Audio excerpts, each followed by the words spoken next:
Olá, alunos! Tudo bem com vocês? Aqui é o professor Wesley. Esta é a última aula do tópico Dogma Central da Biologia e nessa aula discutiremos aqui acerca do processo denominado como tradução ou comumente conhecido por vocês como síntese proteica. Então essa aula ela vai fechar a tríade daquela sequência que começava com a duplicação do DNA, seguida da transcrição, e esta é a última etapa denominada como tradução. Então vamos lá? Na aula passada eu havia comentado com vocês que o DNA ele consegue fazer um processo denominado como transcrição, que nada mais é do que a síntese de RNA, beleza? E que, por sua vez, esse processo ele acontece dentro da região do núcleo no organismo eucarioto, e esse RNA, por sua vez, ele é direcionado para a região do citoplasma, onde nós teremos aqui o processo de tradução, que nada mais é do que a formação de um polipeptídeo. De maneira qual a gente precisa entender que a síntese de uma proteína vai se dar em duas grandes etapas. A primeira, que é a transcrição, no qual a gente pega a molécula de DNA e converte ela a RNA, e a tradução, que basicamente é pegar essa molécula de RNA e direcionar para o ribossomo livre ou o ribossomo aderido ao retículo endoplasmático rugoso, de maneira a qual a gente consegue fazer a adição de aminoácidos que se ligam uns aos outros para formar uma proteína, beleza? Então vamos lá.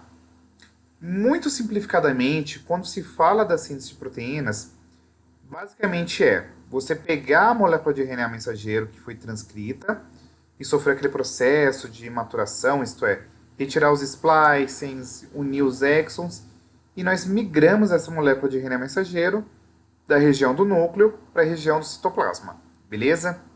Esse RNA mensageiro, por sua vez, ele vai ser utilizado como um template, como um molde, para que nós consigamos aí fazer o processo de produção de proteínas. E esse processo, pessoal, ele vai ter alguns protagonistas, a saber se são eles a molécula de RNA mensageiro, a molécula de RNA transportador, os ribossomos e as bonitas daqui dos aminoácidos, tá? As moléculas de aminoácidos. Então vamos lá. Como eu falei para vocês, a molécula de RNA mensageiro, ela se liga aqui no ribossomo. O ribossomo tem aqui uma unidade que a gente chama de subunidade menor e a subunidade maior. E este RNA mensageiro, por sua vez, ele vai ser sempre lido de 3 em 3 bases. Então você tem aqui, ó, 3 bases, vai ser chamado aqui de códon.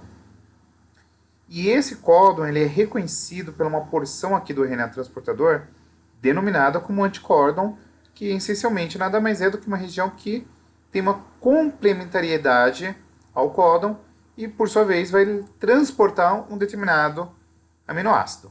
Beleza? Então, vamos lá. A síntese proteica, ela se dá basicamente de qual maneira? O ribossomo se liga à molécula de RNA mensageiro, e aí um RNA transportador ele vai ser carregado até a região aqui do ribossomo para reconhecer um códon. O ponto de partida que eu acho extremamente importante que vocês se atenham é que eu preciso ter um códon que eu chamo de códon de iniciação ou start códon.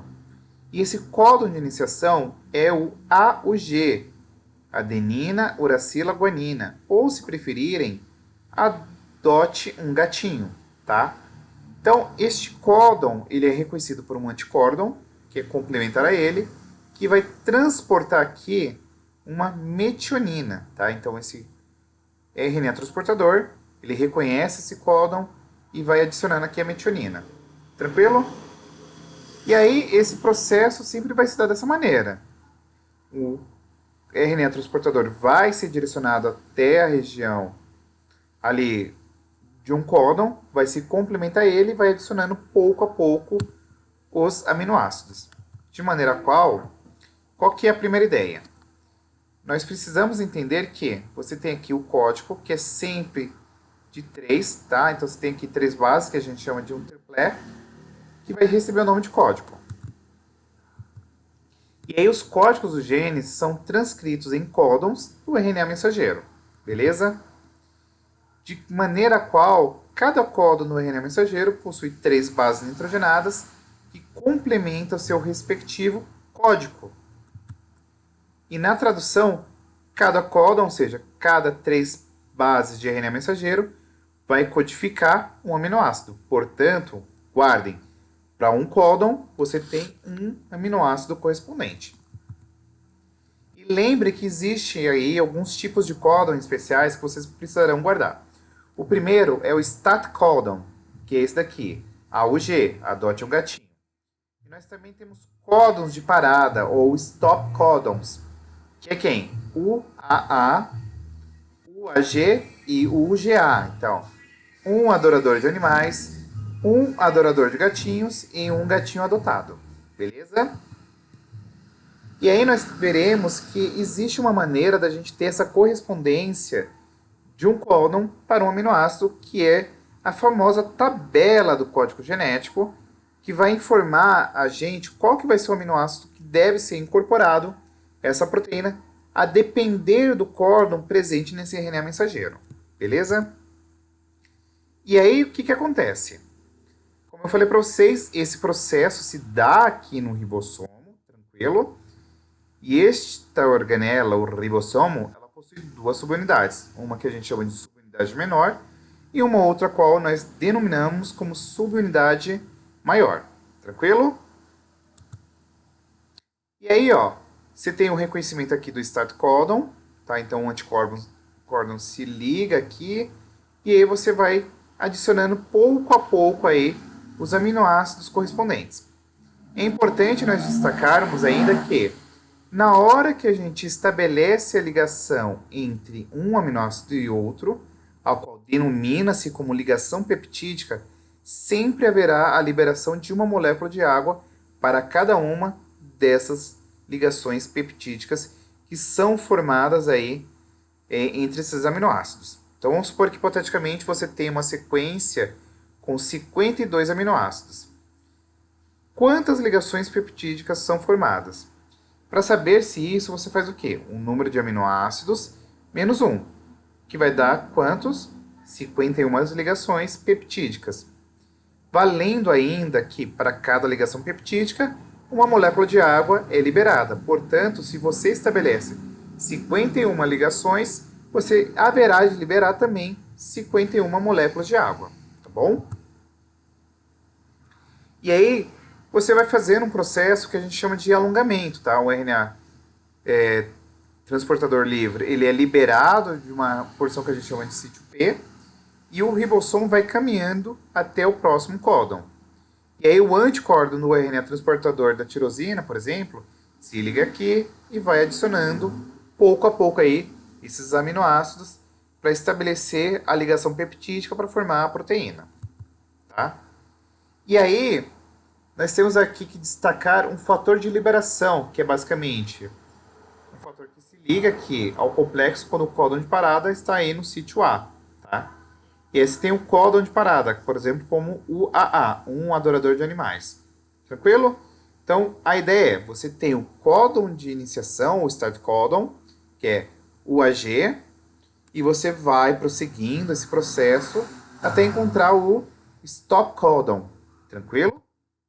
Então, ó, você tem aqui a iniciação, você vai formar aqui a subunidade maior, a subunidade menor, o RNA mensageiro se liga aqui nesse ribossomo, e você vai tendo aí a direção do processo de tradução até que nós encontremos aí o stop códon para finalizar este processo. Tá? Detalhes importantes que merecem a atenção de vocês. Nós temos aqui também que pontuar a questão do RNA mensageiro, que pode se aderir, por exemplo, a ribossomos presentes no retículo endoplasmático rugoso. Via de regra, o que é importante que vocês tenham? O processo é quase que o mesmo, tá? Só que a proteína que é formada aqui, ela vai ser direcionada para exportação, ou seja, ela vai sair da célula, tá? E aí, o que é importante vocês se atentarem? O destino dos polipeptídeos transcritos. Se for aqui um peptídeo formado num ribossomo livre, ele pode ser aí utilizado pelas organelas, pode ser redirecionado aqui para a região do núcleo, ir para a mitocôndria, para o cloroplasto, o perexossomo. Ou, se você pensar no polipeptídeo formado pelo retículo endoplasmático rugoso, o que acontece? A proteína aqui ela vai ser transportada para o complexo de Golgi mediante vesículas de exportação. E aí, no complexo golgiense, essa proteína que foi formada no retículo endoplasmático rugoso, ela vai ser o quê? Modificada, ela vai ter alterações pós-traducionais, fosforilação, glicolização, pode adicionar grupamento fosfato, lipídio, por aí vai. E aí, por sua vez, essa proteína modificada, ela é exportada, ou seja, ela vai ser levada para fora da célula. Um detalhe que eu acho que merece atenção é o caso dos anticorpos. Por quê? Os anticorpos, eles são produzidos aqui nos ribossomos livres do citoplasma, mas eles são exportados, tá? É o que foge à regra. E aí, como eu falei para vocês, o código genético consiste no quê? Nós reconhecemos essas trincas de nucleotídeos, que são os códons, né? E como existe 4 bases de RNA, ou seja, adenina, uracila, guanina e citosina, existirá aí ao todo 64 códons. Porém, como eu havia descrito para vocês anteriormente, nós teremos aqui um códon de iniciação, que é o AUG, adote um gatinho, e 3 códons eles estarão atrelados aqui com códons de parada, né, os stop códons, que é o AA, o AG e o UGA. Um adorador de animais, um adorador de gatinhos e um gatinho adotado. Beleza? De maneira qual, eu ainda pontuo que existem apenas 20 aminoácidos diferentes para esses 64 códons, tá? Aqui está 60, mas é 64, perdão. Então, o que eu quero que vocês se atenham é que existe mais de um códon para determinados aminoácidos. Logo, a gente fala que o código genético ele é degenerado ou redundante. Aí você vai falar, mas como assim, pro? Ó, por exemplo, tá vendo essas trincas aqui, ó? U, C, U, UCC, UAC, UC, não, perdão, CUG. Todas essas trincas aqui codificam o mesmíssimo aminoácido que é a leucina. E aí vem a dica, como que a gente lê essa sequência aqui, ó? Você vai ter aqui, ó, a primeira base, a segunda base e a terceira base. Então vamos lá. Se fosse UGC, então UGC, cisteína. E se fosse GCC, GCC,